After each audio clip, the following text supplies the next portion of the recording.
오늘 우리에게 주신 하나님의 말씀 구약성경 레위기 14장 1절부터 57절까지 말씀입니다. 레위기 14장 1절부터 57절까지의 말씀.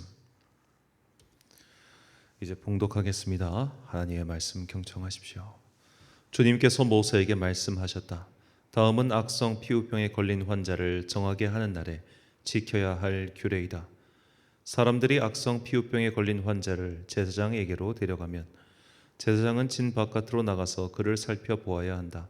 그 환자의 악성 피부병이 나았으면 제사장은 사람들을 시켜서 그 환자를 정하게 하는 데 쓸 살아있는 정한 새 2마리와 백향목 가지와 홍색 털실 한 뭉치와 우슬초 한 포기를 가져오게 한다. 그리고 제사장은 사람들을 시켜서 그 2마리 새 가운데서 한 마리를 잡아서 생수가 담긴 오직 그릇에 담게 한다. 그렇게 한 다음에 제사장은 백향목 가지와 홍색 털실 한 뭉치와 우슬초 한 포기와 그리고 그 살아있는 나머지 새를 가져다가 생수가 섞인 죽은 새의 피에 찍어서 악성 피부병에 걸렸다가 정하게 된 그 사람에게 7번 뿌린다. 그런 다음에 제사장은 그에게 정하다고 선언하고 살아있는 새는 들판으로 날려보낸다. 정하다는 선언을 받은 그 사람은 옷을 빨고 털을 모두 밀고 물로 목욕을 하면 정하게 된다. 그리고 진으로 돌아온 뒤에 그는 2일 동안 장막 바깥에서 살아야 한다. 2일째 되는 날에 그는 다시 털을 모두 밀어야 한다. 머리카락과 수염과 눈썹까지 털을 다 밀어야 한다. 그런 다음에 옷을 빨고 물로 목욕을 하면 그는 정하게 된다. 8일째 되는 날에 그는 흠없는 수양 2마리와 흠없는 1년 된 어린 암양 1마리와 곡식 제물로 바칠 기름 섞은 고운 밀가루 10분의 3 에바와 기름 한 록을 가져와야 한다. 그를 정하게 할 제사장은 정하게 되려는 그 사람을 그 제물들과 함께 회막 어귀 주 앞에 세운다. 제사장은 수양 1마리를 끌어다가 그것을 기름 한 록과 함께 속건 제물로 바치는데 그것은 주 앞에서 흔들어 바치는 제물이므로 제사장은 그것들을 흔들어야 한다. 제사장이 그렇게 하고 나면 정하게 되려는 그 사람이 속죄 제물과 번제물을 잡는 바로 그 장소 곧 거룩한 곳에서 나머지 수양 1마리를 잡는다. 속건 제물은 속죄 제물과 마찬가지로 제사장의 몫이 된다. 그것은 가장 거룩한 것이다. 제사장은 속건 제물의 피를 받아다가 정하게 되려는 사람의 오른쪽 귓불과 오른손 엄지와 오른발 엄지에 발라야 한다. 그런 다음에 제사장은 기름 한 록에서 얼마를 덜어 왼손 바닥에 붓고 오른쪽 손가락으로 왼손 바닥에 부은 기름을 찍어 그 손가락에 묻은 기름을 주 앞에서 7번 뿌린다. 그리고 제사장은 손바닥에 남아있는 기름을 정하게 되려는 그 사람의 오른쪽 귓불과 오른손 엄지와 오른발 엄지와 이미 발라놓은 속건 제물의 피 위에 덧바른다. 그리고 나머지 기름 곧 제사장의 손바닥에 남아있는 기름은 정하게 되려는 사람의 머리에 바른다. 그리고 나서 제사장은 주 앞에서 그 사람의 죄를 속하여 주어야 한다. 부정한 상태에서 이제 정하게 되려는 그 사람의 죄를 속하여 주려고 제사장은 속죄 제물을 바친다. 그렇게 한 다음에 정하게 되려는 그 사람이 번제물을 잡으면 제사장은 번제물과 곡식 제물을 제단에 바친다. 이렇게 하여 제사장이 그의 죄를 속하여 주면 그는 정하게 된다. 그러나 가난해서 그렇게 많은 것을 바칠 수 없는 사람이 자기의 죄를 속하려 할 때에는 그는 제사장이 흔들어 바칠 속건 제물로 얻는 수양 1마리를 가져오고 곡식 제물로 바칠 기름으로 반죽한 고운 밀가루는 10분의 1 에바만 가져오면 된다. 기름은 마찬가지로 한 록이다.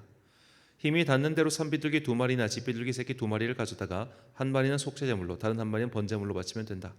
8일째 되는 날에 그는 정하게 되려고 바치는 이 모든 제물을 제사장에게로 곧 회막 어귀의 주 앞으로 가져와야 한다. 그러면 제사장은 속건 제물로 바칠 수양과 기름 한 록을 받아다가 주에게 흔들어 바치는 제물로 그것들을 흔들 것이다. 그런 다음에 제물을 바치는 사람이 속건 제물을 인 양을 잡으면 제사장은 속건 제물의 피를 받아다가 정하게 되려는 사람의 오른쪽 귓불과 오른손 엄지와 오른발 엄지에 바른다. 또 제사장은 기름 얼마를 왼손 바닥에 붓고 오른쪽 손가락으로 왼손 바닥에 부은 기름을 조금 찍어 주 앞에서 7번 뿌린다. 또 제사장은 손바닥에 남아있는 기름을 정하게 되려는 사람의 오른쪽 귓불과 오른손 엄지와 오른발 엄지 곧 속건 제물의 피를 바른 바로 그곳에 덧바른다. 제사장은 손바닥에 남아있는 기름은 정하게 되려는 사람의 머리에 바른다. 이렇게 하는 것은 제사장이 주 앞에서 그의 죄를 속하여 주려고 할 때에 하는 것이다. 제사장이 이렇게 하고 나면 정하게 되려는 그 사람은 자기의 힘이 닿는 대로 가져온 산비둘기나 집비둘기 새끼 가운데서 힘이 닿는 대로 한 마리는 속죄 제물로, 다른 한 마리는 번제물로, 곡식 제물과 함께 바친다. 그러면 제사장은 정하게 되려는 그 사람의 죄를 주 앞에서 속한다. 이상은 악성 피부병에 걸린 사람이 정하게 되는 예식을 치르면서 넉넉한 제물을 바칠 수 없을 때에 지킬 규례이다. 주님께서 모세와 아론에게 말씀하셨다. 나 주가 너희에게 유산으로 준 가나안 땅으로 너희가 들어가서 그 땅을 차지하였을 때에 나 주가 내린 악성 곰팡이가 너희가 유산으로 받은 땅에 있는 어떤 집에 생기거든 그 집 임자는 제사장에게로 가서 집에 곰팡이가 보인다고 알려야 한다.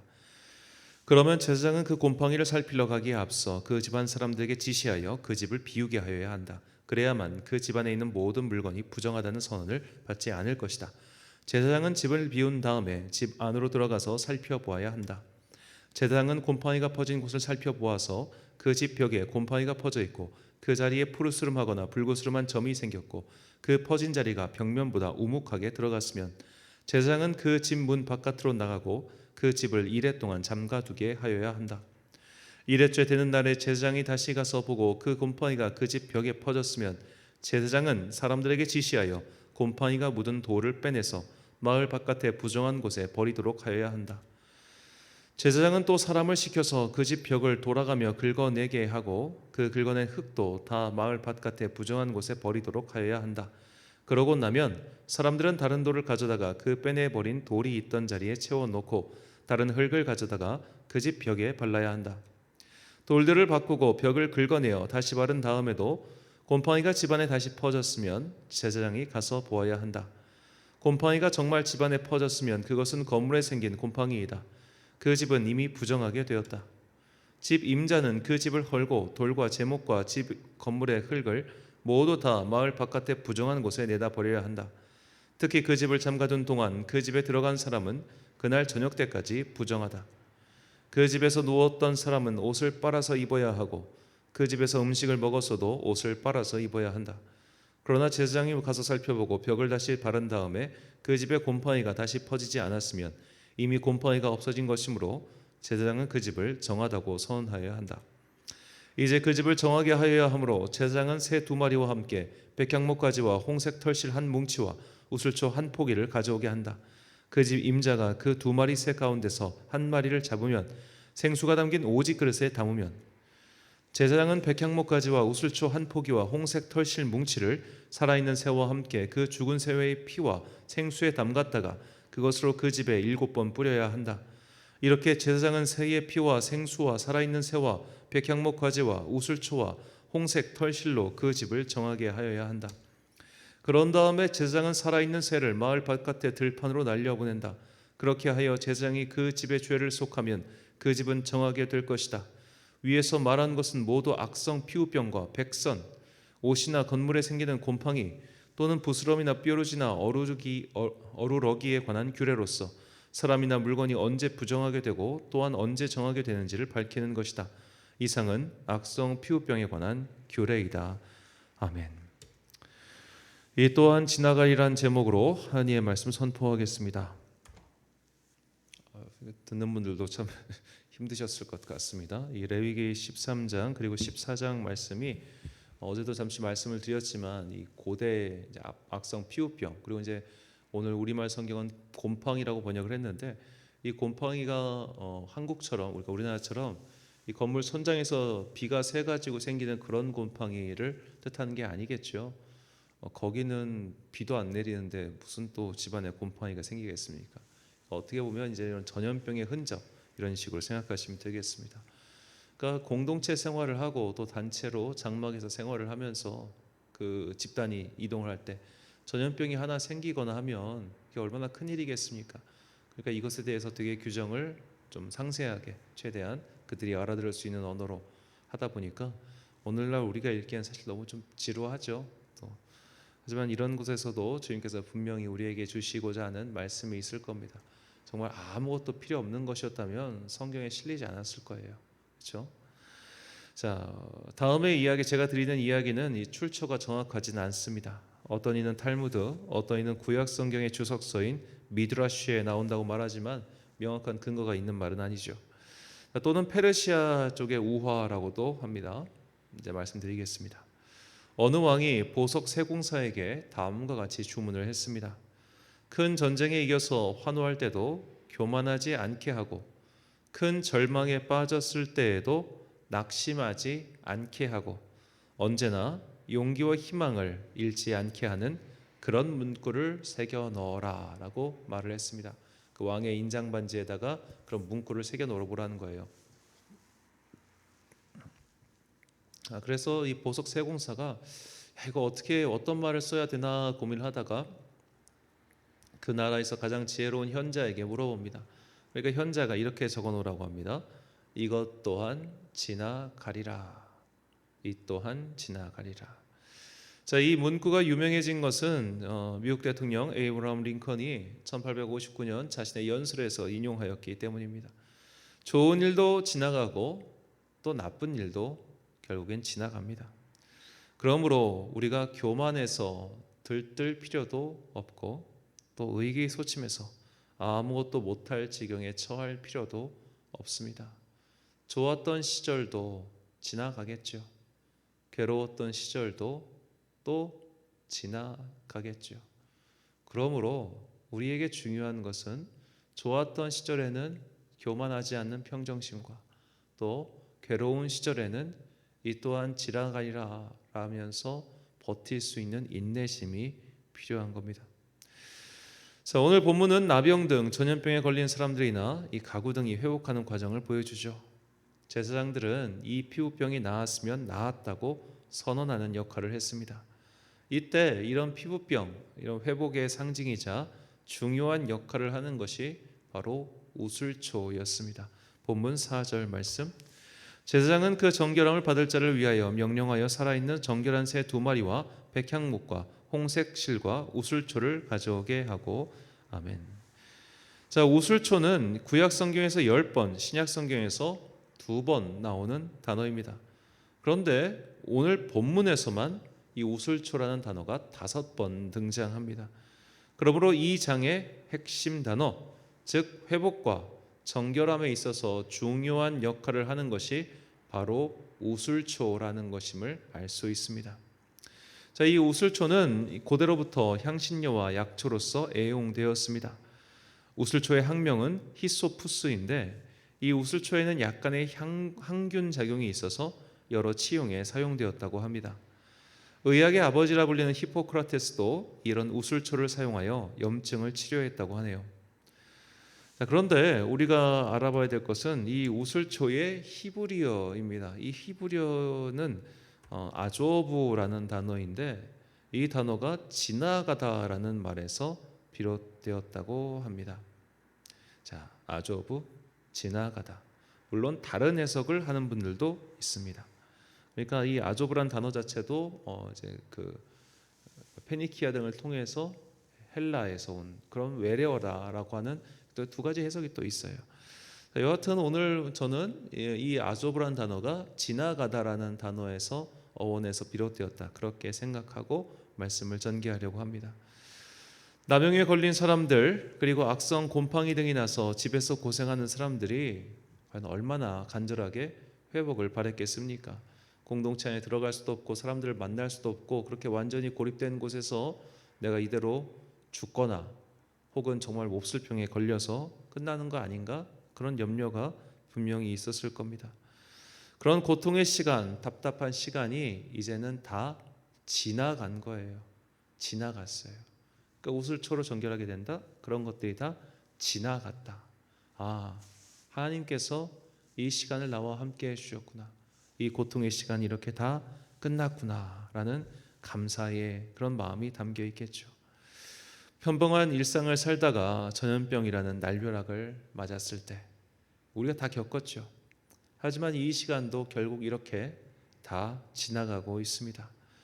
인생에서 불행한 시간, 염려가 많은 시간, 고통의 시간도 있었을 겁니다. 하지만 돌이켜보니까 다 지나갔네요. 우리는 사실 교만해질 만큼 큰 성공을 거두는 경우는 좀 드뭅니다. 우리의 일생은 참으로 고단할 뿐이죠.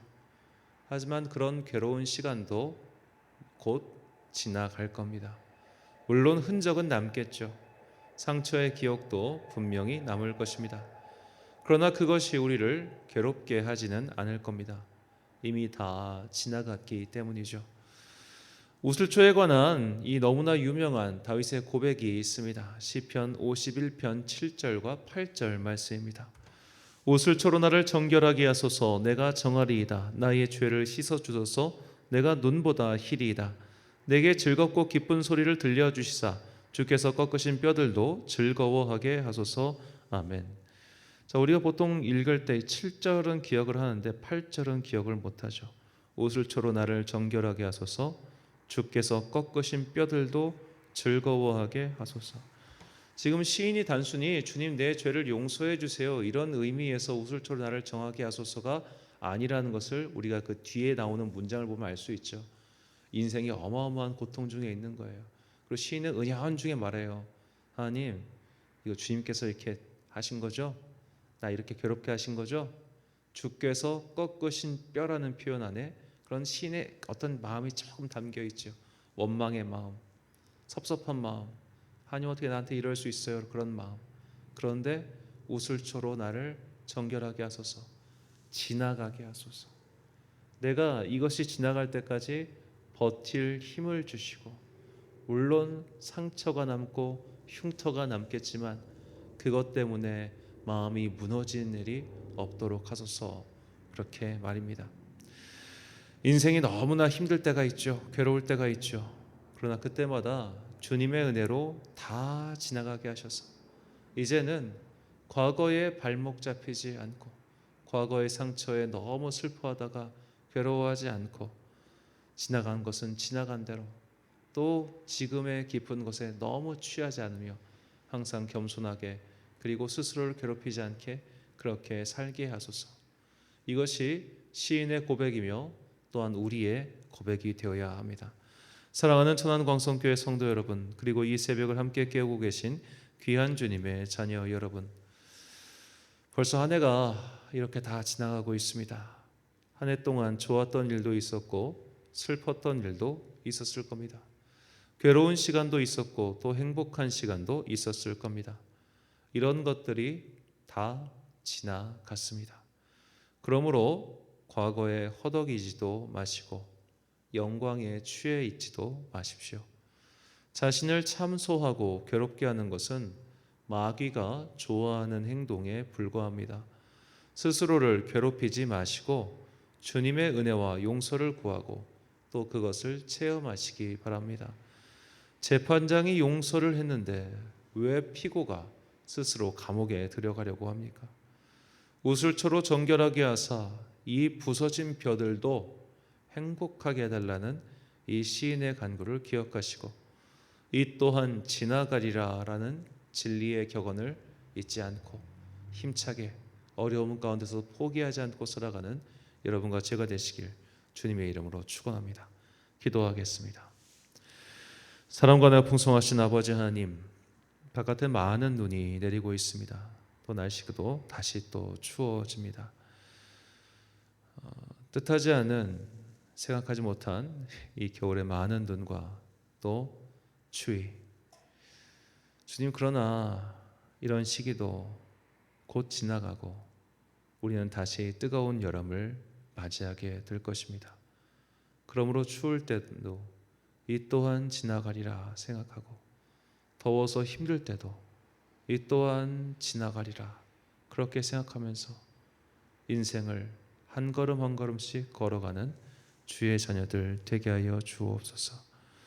힘든 순간도 있고 괴로운 순간도 있고 가슴 아플 때도 참 많이 있는 것이 사람의 길이라지만 주께서는 그 모든 순간마다 우리와 함께 하시고 동행하시기에 우리는 이 또한 지나가리라. 그러니 주님, 그 지나가도록 주님께서 우리와 함께하여 주옵소서. 오늘은 참 좋은 날입니다. 오늘 태어난 모든 생명에게 복과 은혜를 내려주시고 어디를 가든지 주님께서 그들과 함께해 주옵소서. 연말을 준비하고 바쁜 일정을 보내고 있는 성도들의 일상을 주님 기억하여 주시고 그들을 도와주사 그런 바쁨 속에서도 평안을 잃지 않게 하여 주옵소서. 오늘도 참 좋으신 우리 주님의 은총과 평강이 모든 성도들의 삶의 영역 가운데 함께 하시길 소망하오며 예수 그리스도의 이름으로 기도드립니다. 아멘. 오늘의 기도 제목입니다. 한 해 동안 나를 괴롭힌 사건은 무엇입니까?